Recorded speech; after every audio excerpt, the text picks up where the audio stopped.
Asia Hamadi.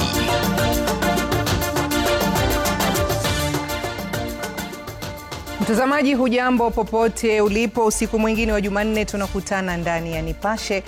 Tukiwa tayari tumekuandalia taarifa kemkem kutoka maeneo tofauti yakiwemo makala yetu ya mwanamke bomba, lakini kwanza tunaanza na yaliyomo.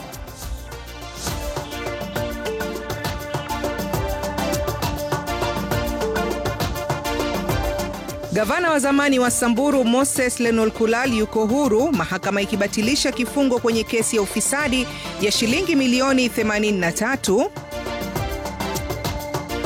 Naona hii matoto yote kuna kakao baba yuko njaa mingi sana. Wakazi wa Dukana wakabiliwa na janga la njaa, binadamu na mifugo wakikosa chakula na maji salama. Kama tulivyokamatwa ndivyo tulivyoachiwa. Hakuna mazungumzo yoyote tuliyofanya na mtu yoyote. Nataka hili liwe very clear kwenye public. Viongozi wanne wa upinzani wa Tanzania waachiliwa huru, Chadema ikisisitiza haiko kwenye mazungumzo na Rais Suluhu. Unakuta mume anamwacha mke kwa sababu ya ugonjwa, kwa sababu ameambiwa ana saratani. Na kwenye mwanamke bomba hii leo tunamwangazia Daktari Becky Omolo ambaye ni tumaini la wengi wanaoathirika na saratani katika kaunti ya Uasin Gishu. Naam, shukran sana kwa kuchagua taarifa zetu. Karibu basi tukupashe nikiwa na mwenzangu upande wa pili Njoki Shege, na tunaanza na taarifa kwamba zaidi ya watu 300 nchini Tanzania sasa wanakabiliwa na shtaka kubwa zaidi katika sheria za nchi hiyo, uhaini. Walioshtakiwa na waliokamatwa baada ya machafuko yaliyofuatia uchaguzi mkuu uliokumbwa na utata mwisho wa mwezi uliopita ni pamoja na wanasiasa, wanaharakati wa mitandao ya kijamii, raia wa kawaida na hata watoto wadogo walio na umri wa chini wa miaka 18. Mwanahabari wetu Brenda Wanga anaarifu zaidi. Msako dhidi ya wale wanaodaiwa kushiriki maandamano katika baadhi ya maeneo ya Tanzania wakati na baada ya uchaguzi unaendelea, na hatua hiyo sasa inahamia mahakamani. Kwa mujibu wa rekodi za mahakama ya Tanzania, watu wapatao 340 wamekamatwa kutokana na misukosuko ya kisiasa.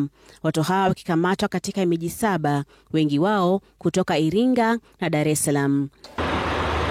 Kati ya hao, watu 302 wanakabiliwa na kosa kubwa zaidi nchini, uhaini.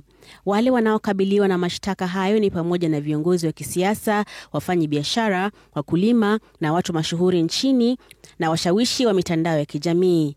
Miongoni mwa watu mashuhuri kwenye mitandao ya kijamii waliofikishwa mahakamani kwa kosa la uhaini ni Jennifer Jovin maarufu kama Nifa, mfanyabiashara anayetuhumiwa kuwahamasisha waandamanaji kununua barakoa ili kujilinda na vitoa machozi vya polisi wakati wa maandamano. Watumizi wa mtandao Mika Chavala, B. Walters, Ruthmela Sila anayejulikana pia mtandaoni kama Strong Income na Detha Oven pia wamekamatwa.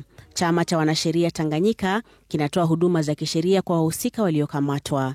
Kwa mujibu wa sheria za Tanzania, mtu anasemekana kufanya uhaini ikiwa awe ndani au nje ya nchi amemuua au kufanya majaribio ya kumuua rais au kufanya vita dhidi ya jamhuri. Kosa hilo lina adhabu ya kifo.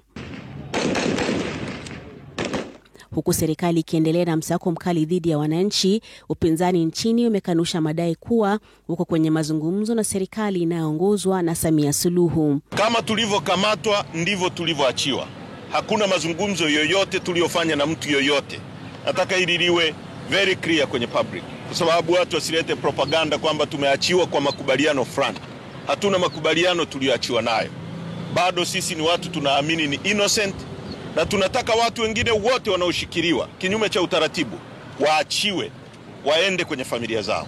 Kusoma matokeo. Matukio hayo yanajiri wakati bunge la 13 la Tanzania likiendesha kikao chake cha kwanza mjini Dodoma. Miongoni mwa shughuli muhimu zilizofanyika ni pamoja na kusomwa kwa tangazo la rais la kuitisha bunge, kuchaguliwa kwa Musa Azan Zungu kuwa spika, kuapishwa kwa wabunge wote, kudhibitishwa kwa uteuzi wa waziri mkuu na kuchaguliwa kwa naibu spika. Brenda Wanga, runinga ya Citizen. Na tukiangazia yanayojiri humu nchini ni kwamba mwili mmoja zaidi umepatikana katika eneo la Chesongoch, kaunti ya Elgeyo Marakwet, wiki moja baada ya mkasa uliosababisha vifo vya watu 38. Licha serikali kuu kuahidi kuwashughulikia waathiriwa, juhudi za kuwatafuta watu 10 sasa zinafanywa na wakazi wenyewe. Na kama anavyoarifu mwanahabari wetu Laura Otieno, waathiriwa wamelazimika kutafuta makao mbadala baada ya mashamba yao kuharibiwa kabisa. Taswira katika kijiji cha Chesongoch bado ni ya makovu ya mkasa wa wiki jana. Vifusi vya makao ya watu, vyombo na hata viti muhimu bado vimetapakaa hapa. Mwili mmoja zaidi ulipatikana Jumatatu, na kwa sasa wakazi wamesalia kutafuta namna ya kuwasaka watu 10 ambao mpaka sasa hawajulikani waliko. Sasa vile sina sunguka kutafuta watoto, leo napatikana mtoto mmoja na iko nguvu akusema atapatikana tena. Kijana yangu Martin Chesa atapatikana, na mtoto ya jirani Chebet bado atapatikana. Na mpaka saa hizi tuko na matumaini tutapata hao wote na tutawashika pamoja tarehe 21 wote. Tunaendelea kutafuta na tumekaribia watu, tumeongelesha hao sababu hata wametofika sababu watasika 8. Wale 29 wanapatikana na hiyo 10 bado inapotea. Who will this be fari? Kwenye ziara yake katika eneo hilo Jumamosi, Waziri Geoffrey Ruku alitoa ahadi ya serikali kugharamia mazishi, kulipa ada ya hospitali na hata msaada kwa wakazi hapa. Ila matumaini ya maelfu ya watu yanadidimia kila kuchao. Mtupatie shamba tutoka hapa, twende tuishi huko pale pazuri. Ili kwa sababu hakuna shamba lingine naweza jenga nyumba. Ni hapo tu ni pale pangu yenye naishi na watoto. Maporomoko ya ardhi ya Chesongoch yamesababisha vifo vya watu 38, huku wengine 10 wakiwa bado hawajulikani waliko. Ibada ya wafu itafanyika tarehe 21 mwezi huu kabla ya miili kupokezwa familia. Laura Otieno, Runinga ya Citizen. Na huku mvua ikiendelea kunyesha katika sehemu nyingine na kusababisha mafuriko na maporomoko ya ardhi, hali ni tofauti katika maeneo ya kaskazini mwa Kenya ambako wakazi wanakodolea macho hatari ya ukame. Katika kaunti ya Marsabit, wakazi wa eneo la Dukana wanaishi kwa hofu ya ukame huku wakilazimika kusafiri mbali kutafuta maji. Mwanahabari wetu Emily Chebet anasimulia taswira ya taifa linalokumbana na majanga mawili tofauti kwa wakati mmoja. Kaskazini mwa Kenya, mahali barabara zinapomalizika na jangwa linaanza, ardhi hii imebaki kivuli cha ilivyokuwa hapo awali. Upepo hapa hauleti mvua, bali vumbi, njaa na hadithi zilizosahaulika. Hapa ni eneo la Dukana, zaidi ya kilomita 200 kutoka mji wa Marsabit, karibu na mpaka wa Kenya na Ethiopia. Familia zinakabiliwa na hali ngumu ya kimaisha. Visima na mabwawa yamekauka, malisho yamekwisha na mifugo, tegemeo pekee la maisha, liko hatarini. Wanawake hawa wametoka kijiji cha Konye, ni saa 6 mchana na bado wako njiani wakitafuta maji. Safari hii si ya hiari, bali ni safari ya kuokoa maisha. Tunatembea kutoka asubuhi kupata maji, na ukitoka asubuhi unarudi jioni na njaa na mengine ni chumvi. Sasa tunalazimika kwenda zaidi kupata safi. Maji yale yale yanayoharibu na kuua katika sehemu nyingine za nchi ndiyo maji yanayohitajika sana hapa. Baada ya mwendo mrefu na wa kuchosha, kinachofuata ni kusubiri, kila mtungi kwa upole na unahitaji uvumilivu. Tunatumia hiyo maji and it's not safe. It's not safe. Tunatumia because it's not salty, ni ya laga. Kutoka North Hor hadi South Hor, mapambano ni yale yale. Maeneo machache ya maji yaliyotolewa na wahisani yanavutia wakazi kutoka maeneo ya mbali. Mama, mbele yake ni moja tu, utaleta saa 2 huko, utakuja kwa hapa. Na maji tunataka, na maji ni kidogo, unakaa tu hivi hapa mpaka saa 11. Takwimu za hivi karibuni kutoka shirika la kimataifa la Msalaba Mwekundu IFRC zinaonyesha hali ya kutia wasiwasi. Ukame umeshika kasi kaunti kadhaa zikiwemo Wajir, Kilifi na Kwale ambazo sasa zimeingia katika hali ya tahadhari. Hali hapa si hali, na iwapo hatua za dharura hazitachukuliwa, mwaka ujao unaweza kurudia changamoto za mwaka 2022 na mwaka 2023, miaka ambayo mamia ya familia zilipoteza makazi na riziki zao. Bwawa la Selegabaro lililojengwa mwaka 2010 lilikuwa mwanga na matumaini kwa wakazi wa Saru na Dukana kwa jumla. Kwa mujibu wa wakazi, bwawa hili liliweza kuhifadhi maji ya kuwatosheleza kwa miaka michache tu, lakini matumaini hayo yamedidimia baada ya muundo huu kuvunjika zaidi ya miaka 3 iliyopita. Tangu imejengwa tumekuwa inatumianga maji karibu mwaka 3, na sasa ile ingine hapo chini imetoboka na haikai na maji, na hii kiharibika tutakuwa na shida kubwa sana, sababu tunaenda mbali almost 50 to 60 km kutafuta maji. Shirika la Msalaba Mwekundu limekuwa likishirikiana na jamii hapa kurekebisha miundo ya maji na kutoa msaada wa chakula. Emily Chebet, Runinga Citizen, kutoka kaunti ya Marsabit. Na taarifa nyingine zinaarifu kwamba Mahakama Kuu imemwondolea hatia ya ufisadi aliyekuwa gavana wa Samburu Moses Lenolkulal kwenye uamuzi uliofutilia mbali kifungo cha miaka 8 katika kesi ya ufisadi wa shilingi milioni 83. Kwenye uamuzi wake, Jaji Benjamin Musyoki amesema kwamba upande wa mashtaka ulishindwa kutoa ushahidi wa kutosha kuthibitisha kwamba Lenolkulal alihusika na ubadhirifu wa fedha hizo na kwamba alitumia nafasi yake kama gavana kujifaidi. Mwanahabari wetu Kamau Mwangi anaeleza mengi. Katika kile kinachotajwa kama pigo kwenye vita dhidi ya ufisadi nchini, Mahakama Kuu leo imemwachilia huru aliyekuwa gavana wa Samburu Moses Kasaine Lenolkulal baada ya kukata rufaa ya uamuzi wa hakimu Thomas Nzioki aliyemhukumu kwa makosa ya ubadhirifu wa fedha za kaunti ya Samburu na kutumia afisi yake kama gavana wakati huo kujifaidi. Kwenye uamuzi wake, Jaji Benson Musyoki alisema kuwa upande wa mashtaka haukutoa ushahidi wa kutosha kuonyesha Lenolkulal alifaidi kutokana na zabuni ya shilingi milioni 83 ya kusambaza mafuta kwa serikali ya kaunti ya Samburu kutoka kwa kituo cha petroli cha Oryx kinachohusishwa naye. Uamuzi huo pia umewaachilia huru Hesbon Dathi aliyetajwa kutumika na gavana huyo kupokea malipo hayo, na Bernard Lesurmat, afisa wa zamani wa kaunti ya Samburu, aliyetajwa kutumika kufanikisha malipo ya zabuni hiyo.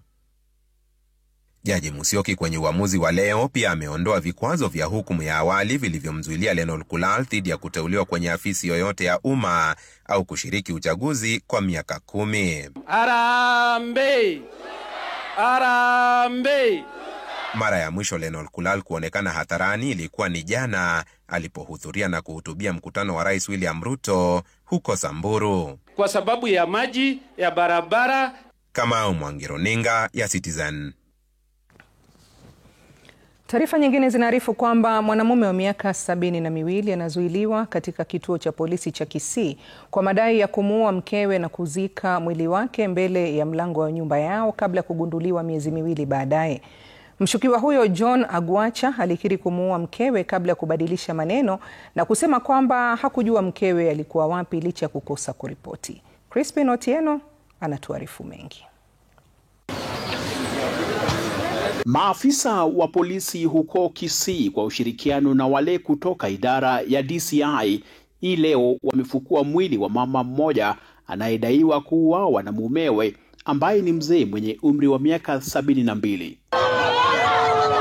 Kwa mujibu wa wanawe, mama huyo mwenye umri wa miaka 54 alitoweka ghafla mwezi Septemba, na waliingia wasiwasi alipokosa kuchukua kodi za nyumba zake viungani mwa mtaa wa Mwembe, jambo ambalo halikuwa la kawaida. Tumepata kuchimbua mahali pale ambapo kulikuwa kumeonekana kumezikwa mwili. Hivi sasa vile ninavyozungumza, tumepata kufufua mwili ambayo kulingana na uchunguzi wetu wa mwanzo inaonyesha kwamba inaweza kuwa ni mwili ya yule mama ambaye aliripotiwa kupotea. Inaonekana alikuwa amesaa musika kitambo, sasa mvua imenyesha hapo, huwezi onekana kama mtu alikuwa amesaa siku hapo.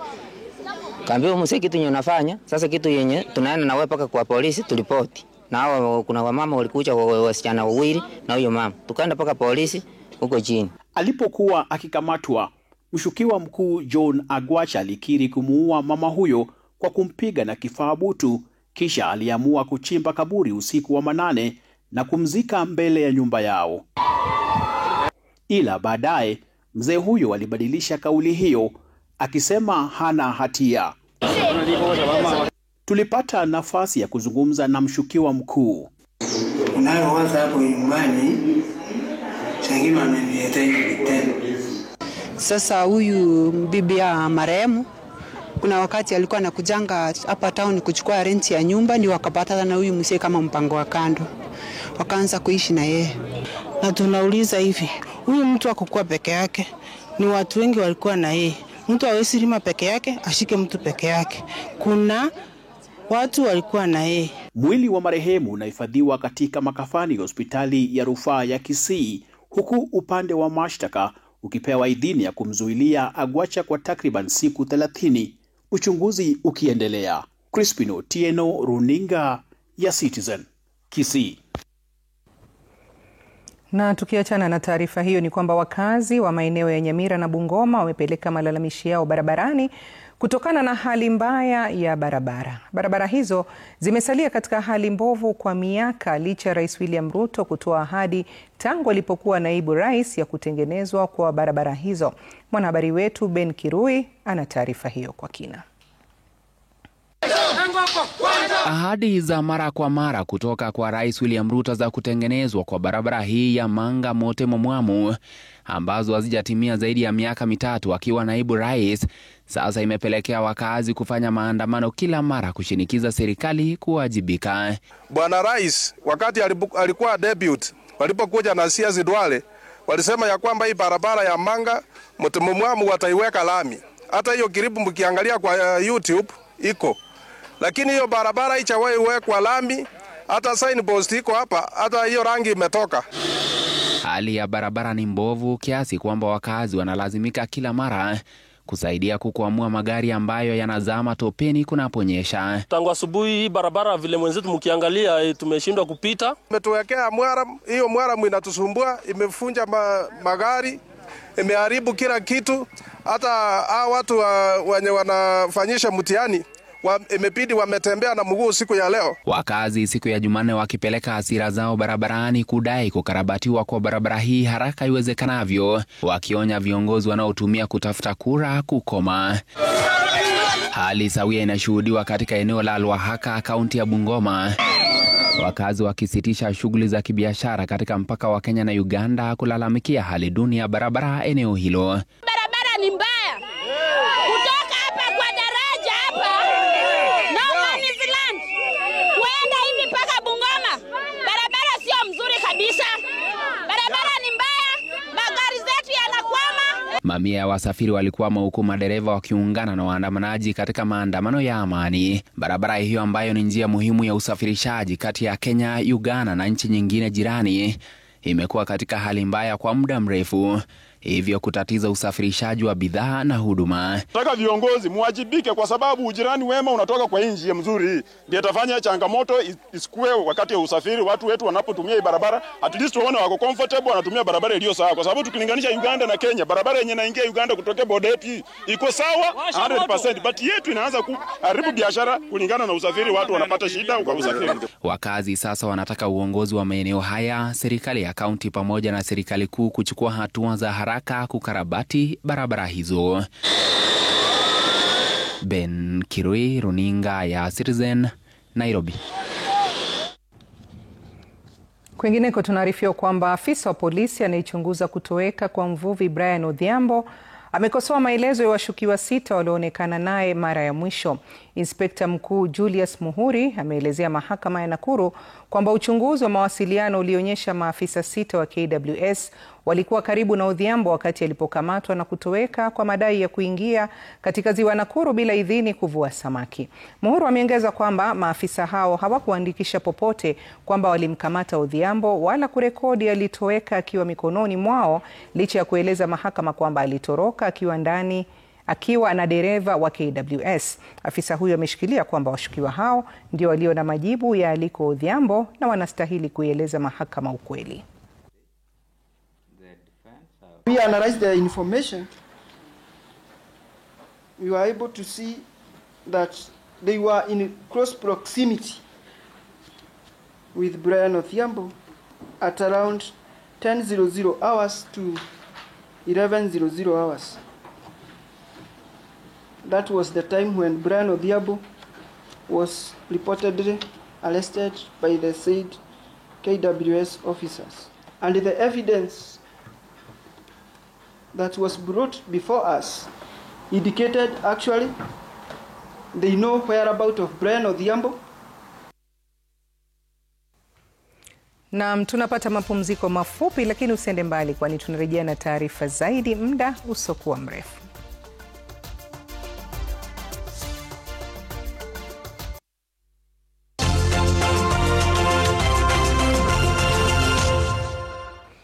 Na asante sana kwa kuendelea kutizama taarifa zetu, nasi tukiendelea kukufahamisha ni kwamba 60% ya wagonjwa wanaougua saratani wanamaliza bima yao ya SHA hata kabla ya mwaka kukamilika. Haya yamesemwa na mkurugenzi mkuu wa muungano wa mashirika yanayoshughulikia saratani Phoebe Ongadi alipofika mbele ya kamati ya bunge kuhusu afya.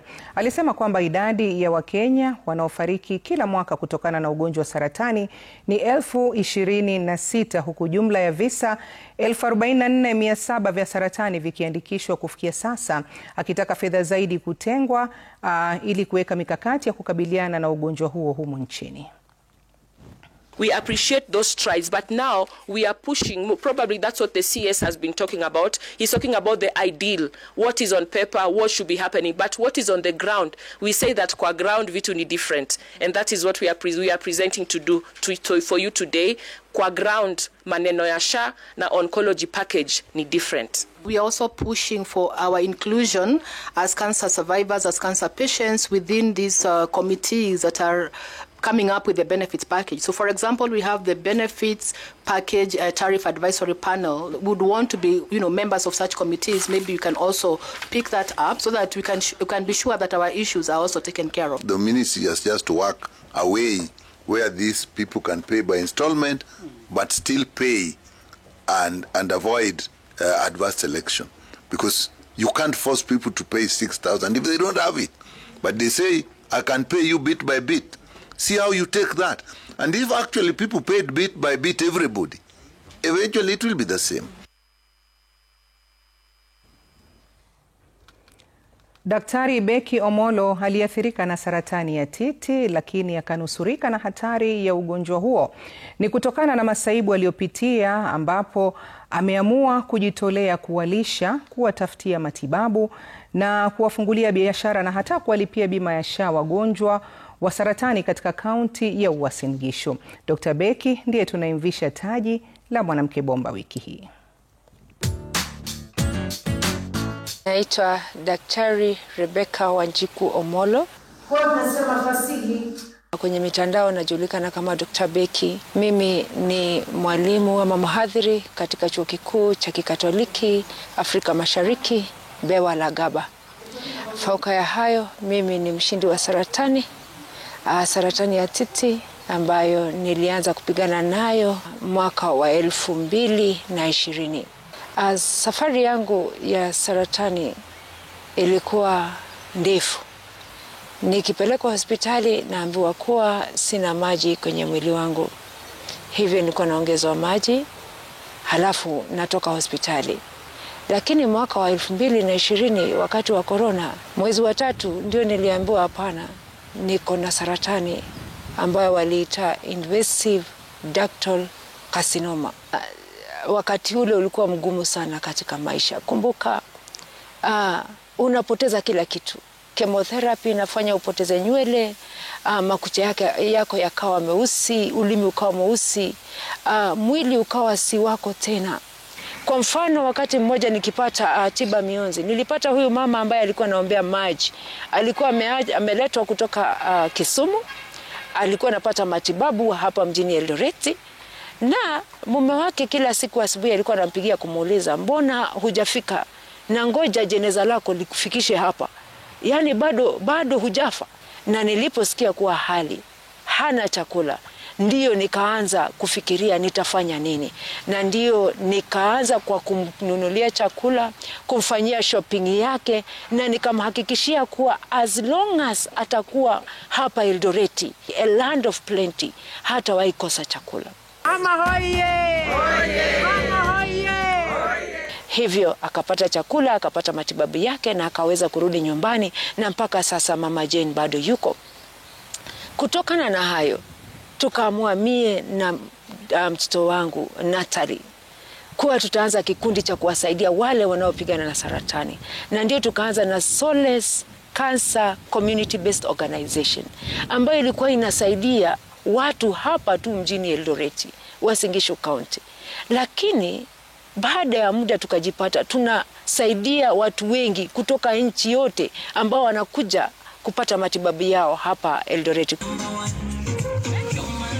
Tukaanza kwa kuwapa chakula, tukaanza kwa kuweza kusemezana nao kile ambacho niliweza kupitia, na nikajua kwa mfano lazima nikunywe maji kwa wingi. Nikaanza kuwafunza, na tumeweza kuwasaidia wengi sana kwa kuwapa chakula, wengine kuwanunulia diapers wale ambao mkojo unatoka, wengine kuwanunulia colostomy bags, wengine hata kuwapa nguo, mavazi. Na isitoshe kuna hata watoto ambao tumeweza kusomesha, wamemaliza shule, na najivunia sana kuona wale watoto wa survivors wameweza kujisimamia. Pia kwa wakati huu tumeanza kufanya economic empowerment, pale ambapo hela kidogo ambazo tuko nazo tunawapatia ama tunawazishia biashara ambazo wanaweza kujisimamia na kupata chakula. Sisi kama Wakenya tuweze kuungana pamoja na tuweze kusaidia maisha ya wanaopigana na saratani kuwa mepesi. Vipi? By simply loving them. Do not judge them. Ukisikia na saratani, don't judge me. Just love me.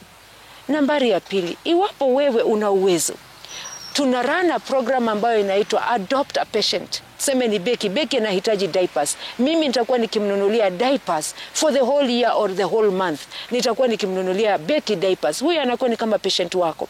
Iwapo ni mwingine umeona kuwa hana chakula, nitaweza kukupatia. Unachukua huyo ukampa chakula. You can even shop for them. Again, kuna wale ambao hata hawawezi kulipa SHA. Iwapo utaweza kumlipia SHA for the whole year, angalau aweze kupata matibabu.